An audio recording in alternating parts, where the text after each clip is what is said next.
and develop a series of common programs. And again, I take that as an indicator of success of the set plan approach. And the new element, which is being launched together with the Horizon 2020, which in a parenthesis was approved by the European Parliament last Thursday, is to combine the research and development with education and training. And what we have been involved in, what I will present here, is the roadmap for education and training. Now, why do we need such a roadmap? And I've given a few numbers that we have in the field of energy in Europe. 9 million people working. We have about 1.2 million people working in the renewable, the low carbon energy sector, and about 900,000 in the electricity sector. And what we have realized that really the energy system of tomorrow is very different from the energy systems we know today. We just have to look at the machinery you have here. And I think it's obvious that we need to focus on education and training. My own background, I started 30 years ago as a director at Research National Laboratory, and one of my first decisions was to make wind energy a priority area.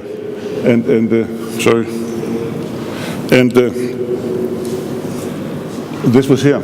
And so this just to encourage people who work in other forms of renewable energy, ocean energy, that when we made at research wind energy a top priority, the implementation of wind was really at a very low stage at that time. But we had a vision that it would grow. And these curves illustrate how onshore wind has grown over the years, reaching the 100 GeV mark in Europe just a few years ago. And you see the offshore wind is also taking off, and we expect that next year that there will be about more than 10 GeV of offshore wind.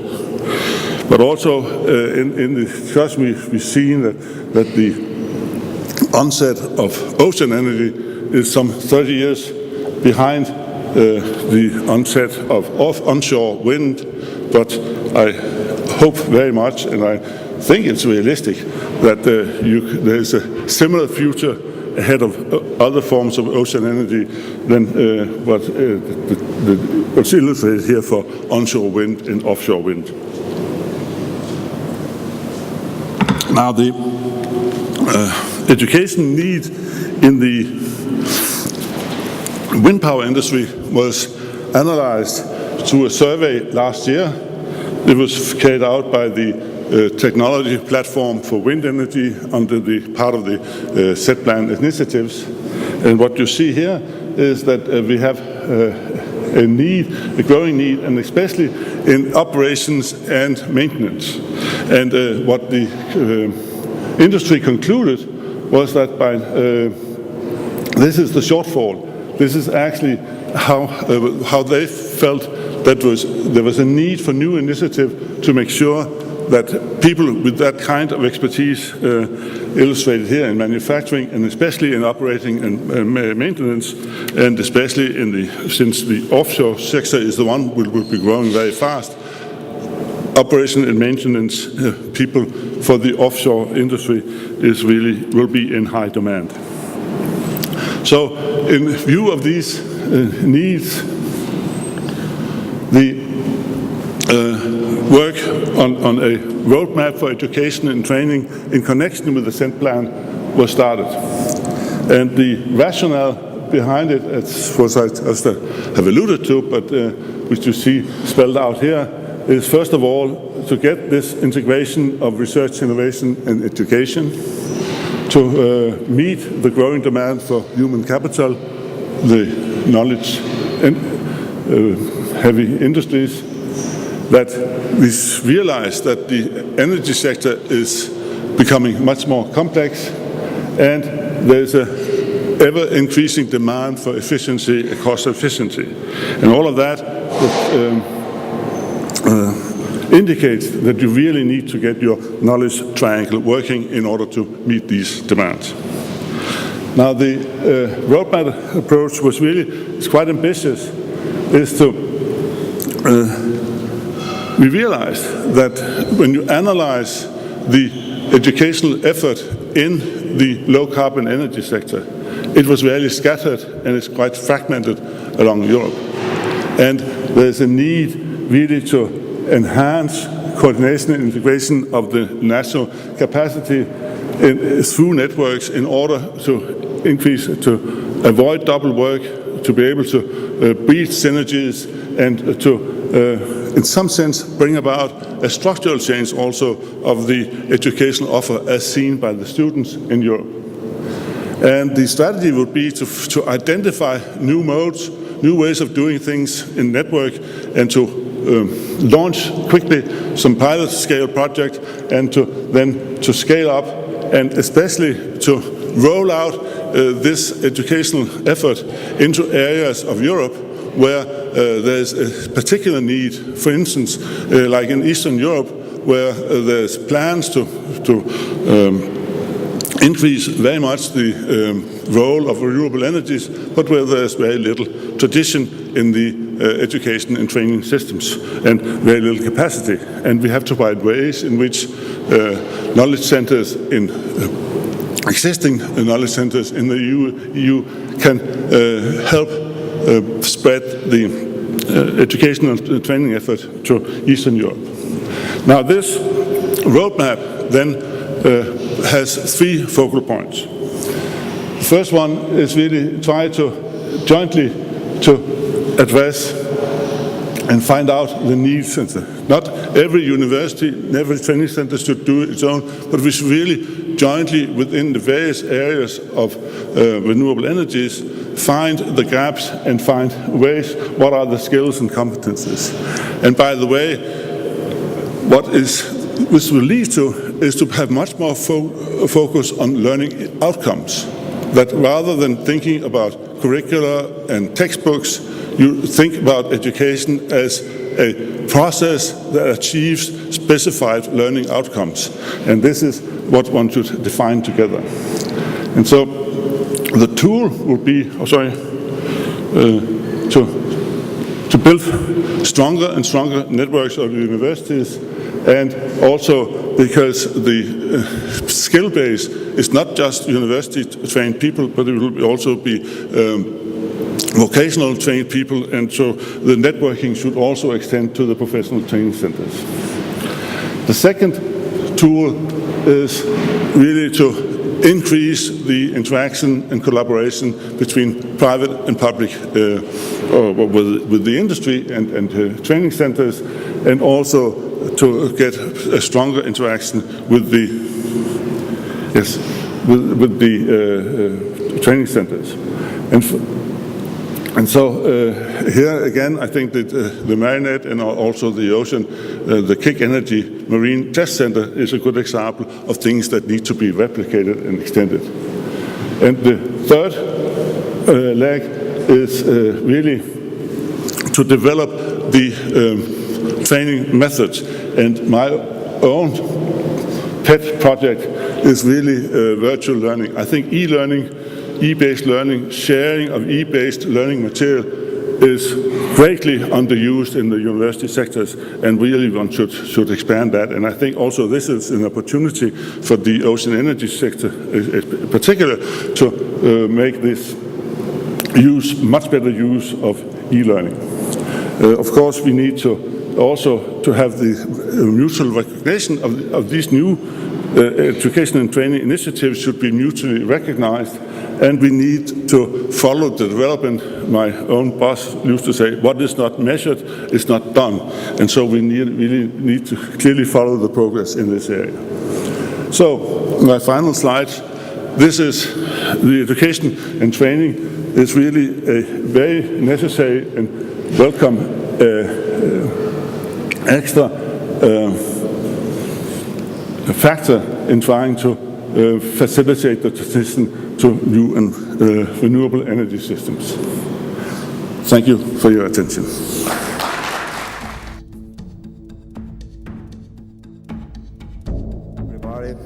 First of all, thank you very much to the invitation of the Wave Energy Center.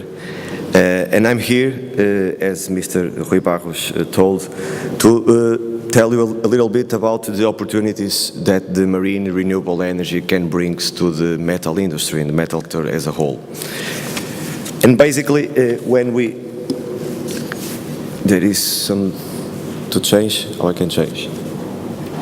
So basically, when we talk about a renewable marine energy project, we talk about different steps. First of all, of course, is the development and the design of the concept. Then we enter in the construction phase, we pass through the installation phase, and then we have, of course, the operations and maintenance that are crucial to the offshore marine renewable energy. The metalwork, I would say, enter in almost all of the steps, since the construction, the installation, and operation and maintenance. The construction, of course, the major steel manufacturers can have a very important role in this step. But also when we go to the sea, we need also special vessels, we need also the appropriate tools to do all the installation. Of course, we need also the vessels and different kind of tools to do the operation and maintenance. And in this regard, there is also a metalwork opportunities to the shipyards and of course to the harbors also.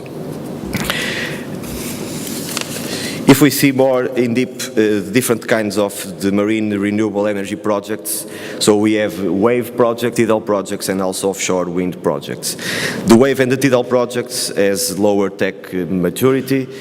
Of course, there is more way to move.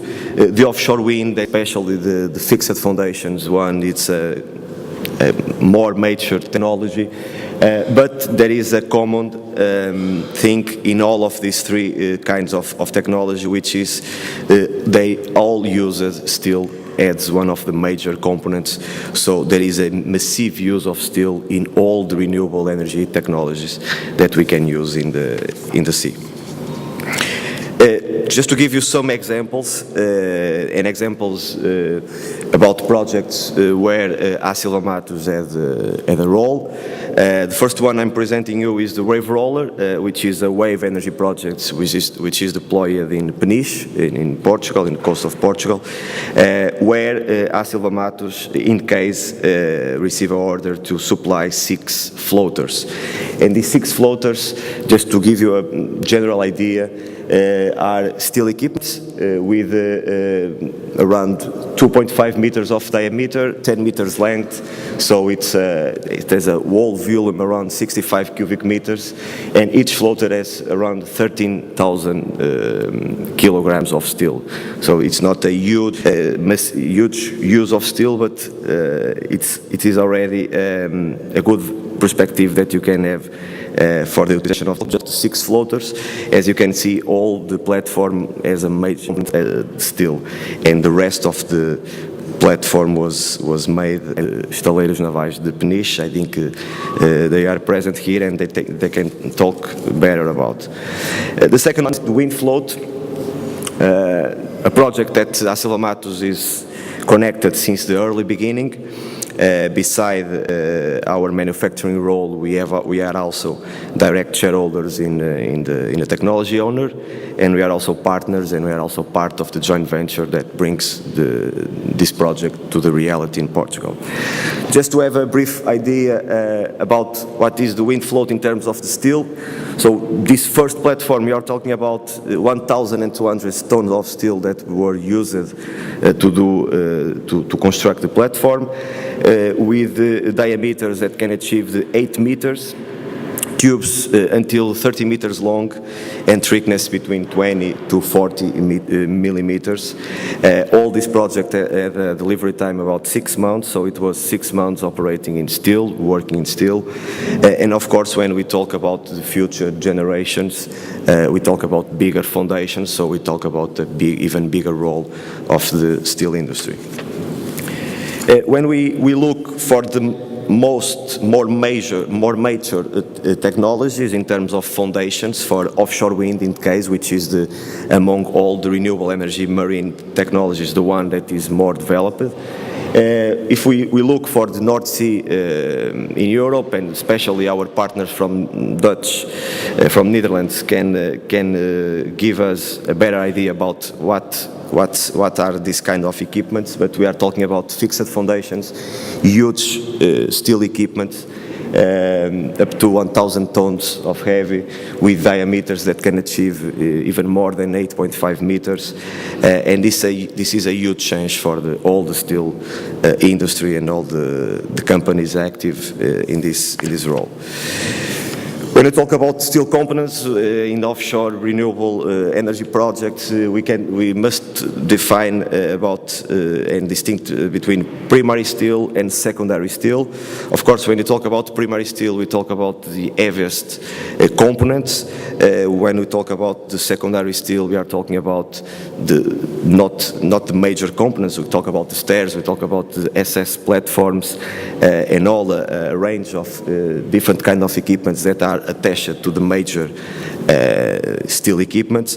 And so there is opportunities either for the major and the heavier steel manufacturers, but also for the small medium enterprises operating in the steel works.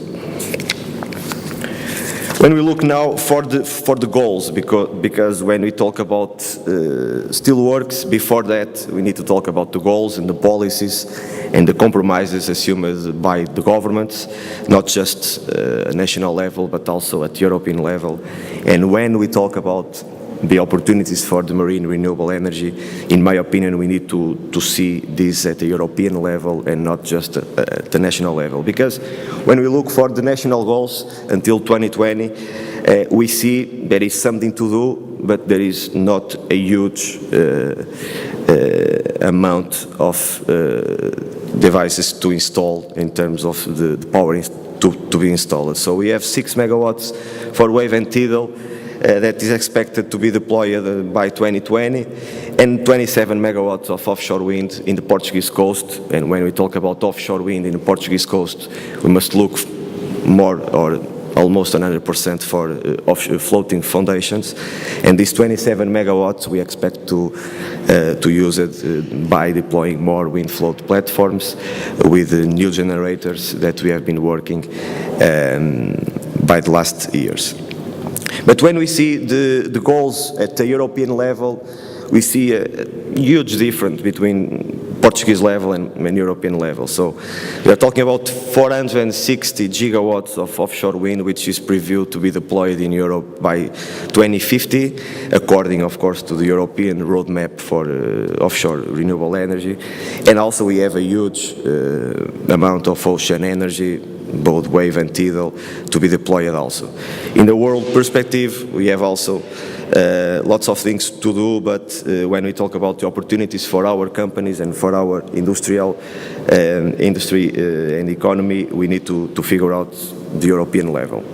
And of course, if you think that one device, as wind float, for example, when achieved its commercial phases, can deploy around 6 to 8 megawatts each platform, we are talking about a huge number of different platforms, so a huge role of the metal industry, not just in the fabrication, as I told you in the beginning, but also on the logistics and on the operation and maintenance, where here the shipyards and harbors has a huge, a very crucial role on that also. If we look briefly for the European map, we see that in Portugal we have, as they call it, a medium wind and high wave potential. So our coast must be used also to produce energy, but of course the major potential and the most activity are located in North Sea. But if you look for the graph in the right bottom, we see that in Atlantic Ocean will play also important role on the renewable marine energy in Europe. And After offshore wind, the wave energy will play also a very important role on that. The tidal energy, based on the constraints that has in terms of technical utilization, has a lower potential also. But still, Portugal has a role, but the major activity and huge role are located all across North Sea Europe. And now, just to finalize, when we talk about the metal industry, we need to figure out what are the current stage of our industry in Portugal. And in fact, Portugal has a very competitive industry. And when we talk about offshore renewable energies, as especially our friends from Netherlands knows, because they are a little bit more developed on that than us, we talk about money and we talk about driving the cost down. Otherwise, there is no marine renewable energy producing if the cost doesn't come down and if the major developers and the major utilities doesn't see any profit coming from the projects, of course. And for that, to have a very competitive industry is crucial to give the better response on this matter.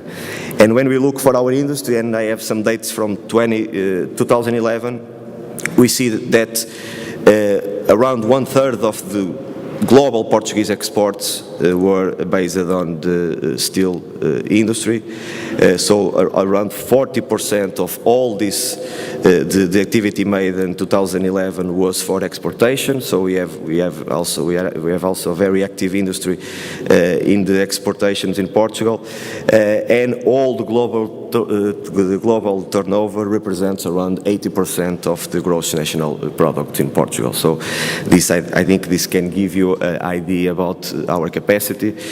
Of course, lots of things must be improved. We need also to invest and adapt our current industry, but we have already a very competitive industry in Portugal.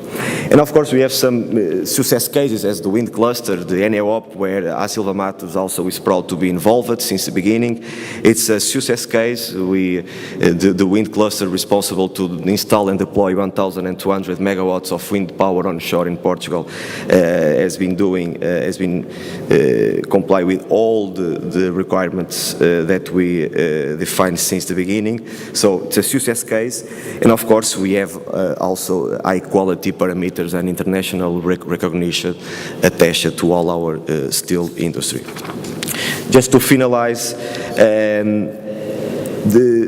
in Portugal, we have been doing some important steps to move on that. Our Secretary of State already talked about the pilot zone. It's very important to keep alive and to keep moving, because it's under these mechanisms that we can start to test and to move and to develop even more our skills in the offshore marine renewables. The POEM, the program that is organizing the marine space in Portugal.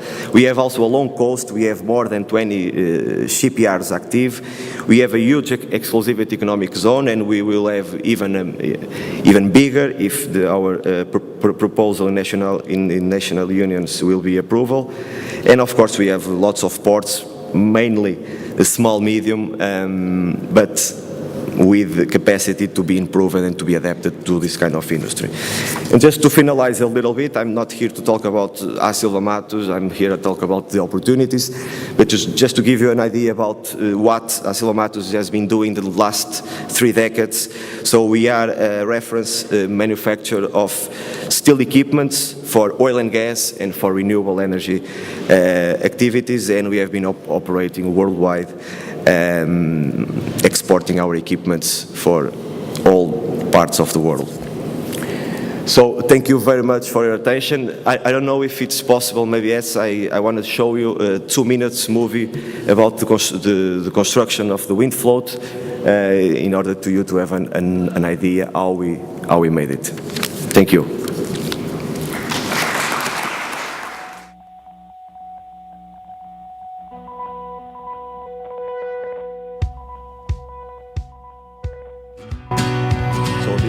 This is a video that you can understand how we mainly did the final assembly of the wind float.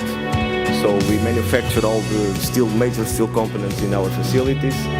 and we use the dry dock number 21 in Lisnav to do all the assembly. So we did the first float on the dry dock.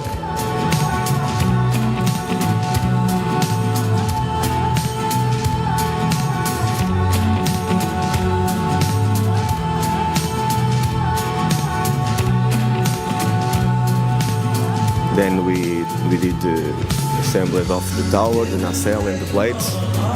It was operated and carried out by Vestas, which is our technology partner in the joint venture that we created to do that. It's a 2 megawatt generator, a V90 from Vestas.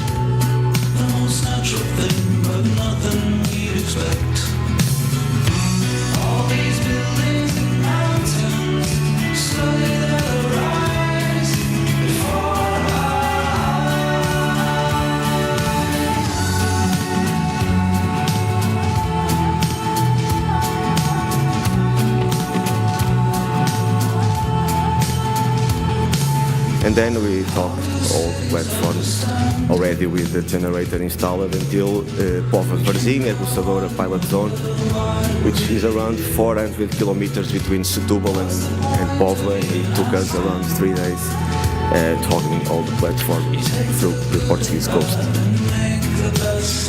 So, thank you again.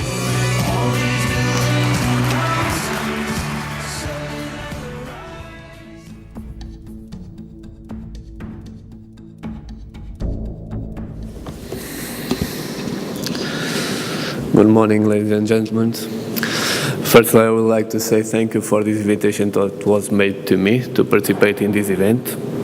Congratulations to Wave Energy Center and Holland Embassy for this initiative and the way in it is organized this event. My agenda for today is talk about OTEO project, and initiative led by INEGI in partnership with the Wave Energy Center and Energy. The content of this presentation consists of a brief presentation about OTEO project, its objects and activities, followed by the work that has been completed at the moment in project. To end, I will give a brief conclusion for competitiveness and entrepreneurship. OTEO project. The OTEO project is Offshore Energy Technology Observatory, established as a strategy the Portuguese and international knowledge of the offshore energy technologies as well as enable technologies in order to increase the competitiveness and the entrepreneurship in this sector.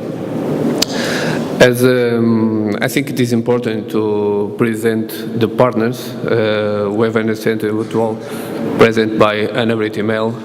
INEGI, as Rui says, is an institute interface between university and industry oriented to the activities of research and development, innovation and technology transfer. The Energy is a non-profit association that aims to cooperate with companies and R&D institutions operating in energy sector, encouraging partnerships and seeking to enhance industrial competitiveness through innovative approach, envisaging the creation of wealth and jobs, also promoting the internationalization of the Portuguese companies.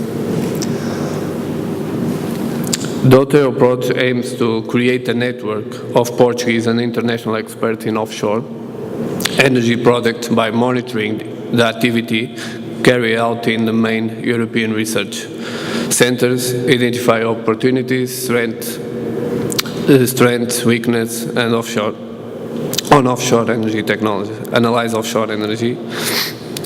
I think it's important to attract the involvement of a large number of companies is fundamental for this project. The main objectives or the deliverables, that I can say, is a director of national entities, a technology roadmap, promote events with the main companies in this sector, and a book publication.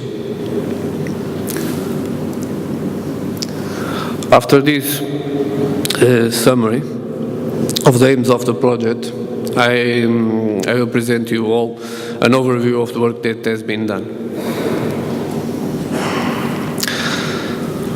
In the last 2 years, we have been organizing and participating in some events related to the offshore renewable energy sector. In a tribute. This year in July, we organized the OTEO workshop in Leixões Porto. This event consists of a series of roundtables in which some of the main Portuguese companies in the offshore renewable sector were represented. We invited more than 19 companies in areas such as technology development, manufacturing, electrical cables, ropes, ports, shipbuilding, ship repair, maritime transports and others. And some of the conclusions I will present in the last slides of this presentation. With this project, it was possible to close view the activity development in some of the main tests and research centers focused on offshore renewable energy. INEGI, the European Marine Energy Center, was established in 2003 in Orkney, north of Scotland, and is the first center of its kind in the world to provide developers of both wave and tidal energy converters. NAREC, UK National Renewable Energy Centre, has invested over 150 million pounds of UK government and private sector and European regional development funding in world-leading capabilities which are enabling industry to deliver low-cost and more reliable offshore wind, wave and tidal electricity. Danish Wave Energy Centre, located in Olsum, is a research center and test station for development of wave power technology, which relies on collaboration of professors and researchers from University of Aalborg. All these initiatives presented together with a number of interviews conducted to date has allowed us to characterize better this sector in Portugal. This sector that is scattered throughout Portugal, including the island, is present on various areas of activity, such as R&D centers, port, shipbuildings, manufacturing, and others, in the forms of skills acquired in renewable energy projects, as well as specific projects related to the offshore, as mentioned here, the AWS, the PLMs, the wind float, and the wave roller. The list of national companies and their skills remains continuous update on our website. All the work will be present on forms of report. Exception of the state-of-the-art report is complete. All others are under review. In summary, the report includes the descriptions of the research, the forms, the main players, the various development, the potential development, the evolution of over the last year's objects and goals, as well as the activity, times and cost to develop an offshore renewable energy sector in Portugal. As I referred before, it is currently being prepared the book to Disclosure International, and we want to highlight the Portuguese productive capacity, prospects, opportunities, and challenge. Some brief conclusions related to our work. The oceans are an important source of renewable energy available, and offshore renewable energy is a challenge with great potential to meet the future energy needs of the planet. Portugal and its regions have a strong connection to the sea. This historic and cultural connection as an economic and a social dimension has evolved over the years. Betting on the economic of the sea, and in particular the offshore energy, correspond to a national goal. Portugal is a pioneering country in some of these offshore renewables energy. Portugal has the third largest exclusive economic zone of the European Union and the 20th largest economic exclusive zone in the world. Our comparative advantage, as presented by my colleague A.Silva Matos, are the medium-high energy research, relatively deep waters near the coast, the availability of supporting infrastructure along the coast, purchase conditions for energy production, and the relevant technical and scientific knowledge. The greatest opportunities seem to be associated to technology and support for marine energy services, and less to development of energy production systems. This technology and support service should be developed taking into account other maritime activities to which to contribute under an international perspective.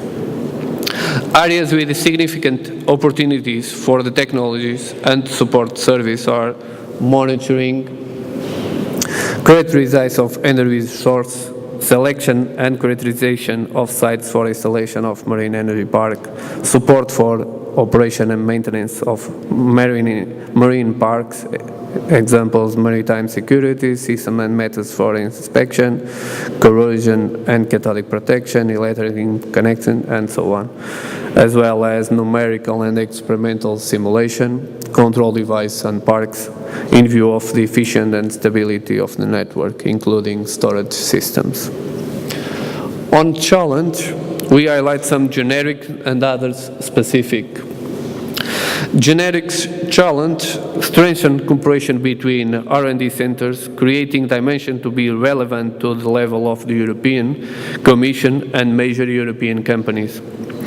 Strengthen mechanisms and logic of innovation with corporate R&D, for example, granting these institutions people with training in innovation management. Strengthen mechanisms for marketing activities in R&D. Strengthen mechanisms for mutual consultants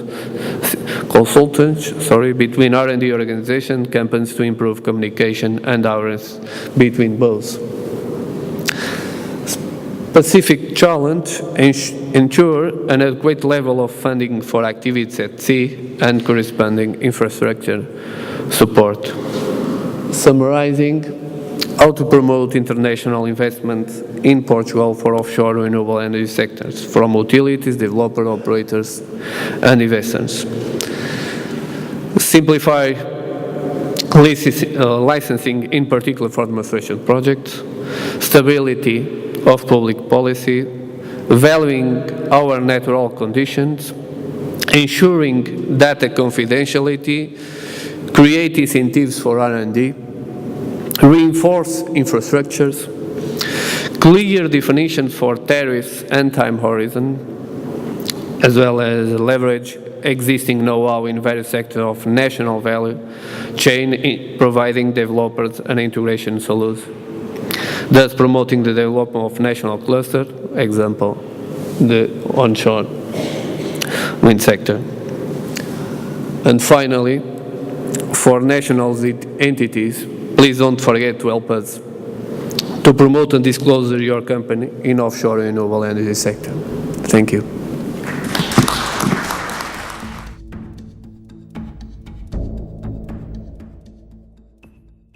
Let's see. Good morning. Thank you very much for Wave Energy Center Portugal, as well as the Dutch Embassy, to have the opportunity to speak here.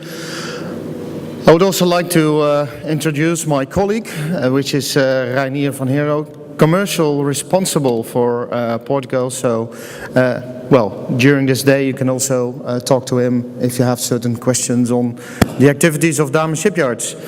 I will run shortly through the activities of Damen Shipyards and finally come into what's actually the title of my presentation, is serious production, as well as design optimalization. And design optimalization, I will discuss that on a specific case study. Actually, the result of that case study was presented last week at the European Wind Energy Association exhibition.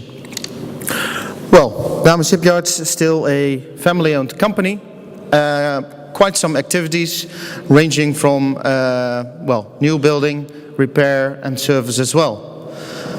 History started in 1927, gradually expanded to what it is right now. And in 2012, the total group of companies was about 50 in total. Some facts and figures. I will not bore you too much with these facts and figures, and hopefully after the conference seminar, the presentations are available for download. Damen is a truly global operating company with about, like I said, 50 operating companies with in total about 50 shipyards around the world. And when it comes down to serious production, certain production locations are dedicated for certain ship types within the Damen Shipyards group. So you get really that streamlined process in terms of serious production and building on stock. We're here to talk about the product market combination offshore wind, at least to what it is within the Damen Shipyards group. As you can see, there are many activities within the group, but I will discuss design optimization. If you are familiar with the offshore wind industry, and which you are, I presume, I would like to, first of all, set the situation, what we've done the last 6 to 7 months. The situation right now, when it comes down to wind farms, well, ranging from 0 to 30 nautical miles offshore, yes, that is interesting. You can use the Twin-X in this case, designed by Damen, first launched in 2011, and I can say it's quite a successful vessel because already in 2 years' time, 25 of these are sold. So I think we've done, in that case, a good job. But the next step, of course, within the offshore wind industry is going further offshore. And going further offshore means that we need to look into another solution, and that's exactly what we did.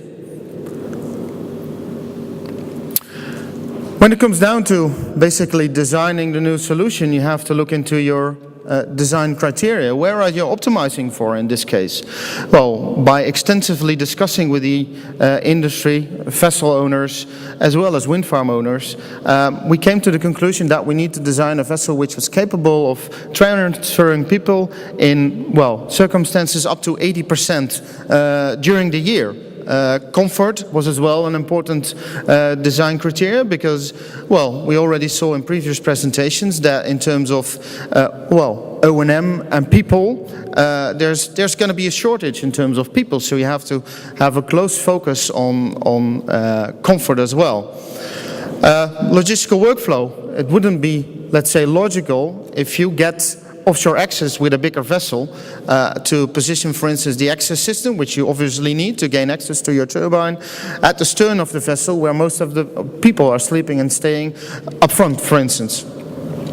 And you also have to look into, of course, we are in the renewables industry, is optimizing for fuel consumption. And you also need to take a close look into the operational profile. What's the vessel actually doing during, let's say, 365 days? Is it more or less transiting from the port until the offshore wind farm, or is it just operating at a slow speed between 0 and 5 knots in dynamic positioning? Dynamic positioning basically means is that the vessel itself is capable to stay within a certain area. It's automatically controlled, and automatically the engines are controlled in order to realize that performance and position accuracy. Well, first of all, we take a close look into wave height, because that's where you're optimizing for. As you can see in the blue line, we took the worst case scenario to benchmark our design against. And if you look into the vertical axis, 80%, and then draw the line to the significant wave height, we came to the conclusion that we had to design a vessel which was capable of transferring people at 3 meters significant wave height. This is another reason why we, at a certain point in time, decided to basically design a new solution. As you can see, from a 12-hour day, and when the distance to shore, from shore to the wind farm increases, you basically have less than 50% workability of your people, and that's really quite a lot of money to save when you're capable of locating those people offshore. And design inputs, yes, many factors influence design, which is of course the transfer system, DP system, heavy lifting crane, as well as the deck area, accommodation and hull. And when you're designing a vessel, in this case, the first thing we did is make the decision between a catamaran and a monohull. If you have been offshore, yes, a catamaran is interesting traveling at high speeds. When it comes down to the design criteria of comfort, and comfort in terms of accelerations on board a vessel, which are heavily influencing the workability on board the vessel, as well as seasickness, and which is an important thing within the offshore wind industry, because most of the turbine service engineers aren't used to staying offshore. So again, design, comfort, and that design criteria was an important part. And a catamaran is moving, well, not that nicely when you have a speed range of 0 to 5 knots. So the conclusion was to decide for a monohull. What we did then is used our PSV 3300 series, presently being built in Galati in Romania, one of our, let's say, most, best shipyards within the Damen Shipyards group. And we took the PSV 3000 and made some variations around the hull, because like I said, motions and accelerations are influencing the comfort on board a vessel. And what we did basically is made some variations around the hull. So we stretched it a little bit and made it a little bit smaller, but with that keeping the displacement of the vessel the same. So we can, let's say, demonstrate and see what the effects were of do that parameter variation. So we increased the beam a little bit and made a little bit shorter. We lengthened it a little bit and made it a little bit smaller. Same goes for the deeper hull, same goes for the shallow hull. We also looked in terms of comfort, where to position the accommodation. Everybody wants to be around the center of gravity, but then you get a vessel which is, quite beamy, I should say. But if you again take into account the 0 to 5 knots operational profile, most of the time, the 99% of the platform supply vessel fleet has their accommodation up front, which in terms of comfort isn't logical. But anyway, there are other advantages of putting the accommodation up front. Of course, you can say, which is good, positioning the accommodation at the stern, where in terms of transiting from the wind farm to the port or back, you have a benefit, because when you're on the forward side, on the bow side of the vessel with your accommodation, you experience much more accelerations and less comfort in that case. But like I said, everybody wants to be around the center of gravity, and that's the reason why we also chosen in this vessel design to position the accommodation in the center, around the center of gravity, and I think we succeeded quite well in that.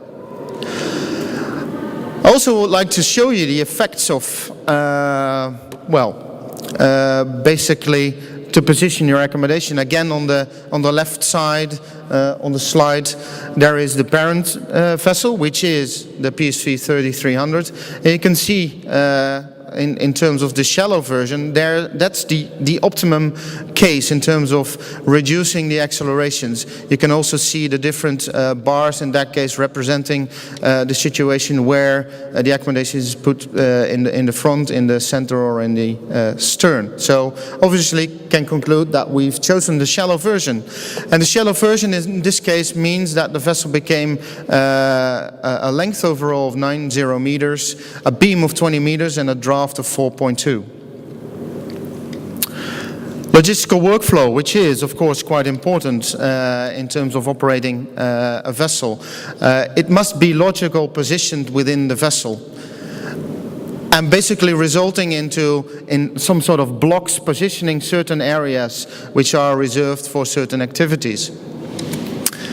Deck area, quite important in terms of, 500 square meters in total is quite significant, and positioning, of course, the access system and the crane on port side. And on the other side, there is the possibility of integrating a daughter facility as well. Comfort, this is a vision, hopefully reality, but we also focused in terms of crew comfort, which is within the Damen Shipyards group, as you saw from the introduction, there is also AMOS. AMOS is our super yacht builder, and obviously not resulting into, let's say, making the vessel more expensive, but most of the time the combination of colors or materials define the sense of comfort.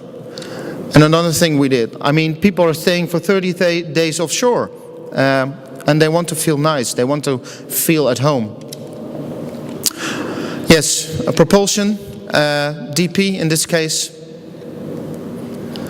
And we also looked into, because the market was sometimes demanding a speed of 15 knots, and as you can see in this graph as well, on the left side again, the PSV 3300 base case, and you can see the effects. If you look into the speed of 15 knots, basically resulted in, with our vessel design, of 25% less installed power in order to achieve that speed. DP2, yes, you have to optimize for a certain situation. This basically resulted in, on average, always design is trying to optimize as much as possible, and you have to make a decision, which is a little bit on the downside in terms of dynamic positioning. But if you look into power speed comparison, on the left side there's the installed power, and on the horizontal side there's the speed. And as you can see, if you design a vessel for 15 knots, and you really want that 15 knots, and like I said, you're designing for 0 to 5 speed range, then a 2200 kilowatts total installed power is needed. And if you can see, if you go for a 15 knot speed, you go almost to about, I think, 6 megawatts in total, which is quite, in terms of speed, not an economical benefit. Transfer system, quite important as well. We try to integrate as much as possible. You can leave the burden to the access system provider, or you can put it, the burden of, let's say, keeping the vessel in position and gaining that access on the vessel itself. Most of the access system providers specify a DP accuracy of 1.5 meters, which basically transfer the burden of keeping the vessel in position to quite a heavy vessel, which needs a big engine, which is, of course, not economical viable. You can also do it the other way and, let's say, leave the burden totally to the access system provider, which is also not the optimum situation. What we did after that is design criteria verification, which is important. Again, design criteria, comfort, and logistical flow, as well as operability. Again, worst case scenario, 3 meter significant, 80% accessibility. Roll motions, we benchmark that again, known standards within the maritime industry, and as you can see, the areas below that red line is basically representing the workability area, and by making the final calculations in terms of roll motion, we were able to achieve an 88% operability, which in certain areas where offshore wind is situated, basically you gain about 100% accessibility. In terms of accelerations, the red dot is basically representing our design criteria, and in terms of vertical accelerations, I think we achieved also our goal. Again, comfort accelerations is key in this case, and also basically specify the worst case scenario, again based on the central North Sea where the most harsh environment is, as well as wave motions coming from 90 degrees, which is on the side of the vessel. Comfort criteria, you can, let's say there are some soft targets which you can say about, which is motion-induced sickness, as well as motion interruptance. Basically means motion interruptance is that you need to, let's say, grab yourself during walking on the vessel or working on the vessel. Motion-induced sickness is a measure for seasickness. Again, benchmarked at the limit, which is 100%. As you can see, quite some results were achieved there. Also in the DP side, by heavily engaging with the industry, transfer system capable of together increasing the envelope of the access system, which basically results into an envelope where in terms of DP there's the optimized solution created. We didn't want to, let's say, have the vessel and the transfer system and then off you go. No, we wanted to develop an integrated solution. And this is the result with the Ampleman. A picture with another access system provider, which is Setbridge. Again, on the turbine. Basically, the end goal was to achieve less fuel consumption and basically creating the optimum integrated solution. Something about fuel consumption. We made some calculations based on the operational profile of the vessel, which basically resulted into a fuel consumption of about 10.3 tons per day. And then, to conclude, the optimal mix finally resulted into what it is right now, the Damen walk-to-work vessel. Like I said, introduced last week at the European Wind Energy Association exhibition, and providing the solution for providing maintenance further offshore. Some key main characteristics of the vessel. Thank you for your attention. I now end the session. Thank you to all our beautiful speakers.